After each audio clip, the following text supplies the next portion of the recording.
পটল এখন খেতে কারোরই ভালো লাগে না। বাড়িতে পটল এলে একদম বিরক্ত হয়ে যায় যে পটল ছাড়া যেন বাজারে আর কোনো সবজিই থাকে না।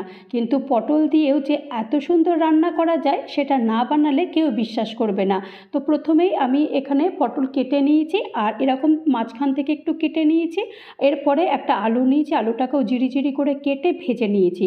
পটলও ভেজে নিয়েছি আর এখন এখানে জিরে, তেজপাতা আর গোটা গরম মশলা ফোড়ন দিয়েছি। একটা টমেটো কুচি করে কেটে নিয়েছি, দুটো কাঁচা লঙ্কা দিয়েছি, নুন হলুদ দিয়ে ভালো করে মশলাটাকে কষিয়ে নিয়েছি। এরপর জিরের গুঁড়ো, লাল লঙ্কার গুঁড়ো দিয়েও আরেকবার মশলাটাকে কষিয়েছি আর সামান্য পরিমাণ একটু চিনি দিয়েছি। এরপর চিনি দেওয়ার পর ভালো করে কষিয়েছি, কষিয়ে নেওয়ার পর তারপরে জল ঢেলে দিয়েছি। জল দেওয়ার পর এই যে আলু ভাজাগুলো দিয়েছি আর ধনেপাতার কুচি দিয়েছি আর একটুখানি সর্ষের তেল দিয়েছি। এরপর কষানোর পর ঢাকনা দিয়ে দিয়েছিলাম, ঢাকনা তুলে তারপরে ওপর থেকে একটু ফ্রেশ ক্রিম দিয়েছি। ব্যাস তৈরি হয়ে গেছে ঝুরি পটল।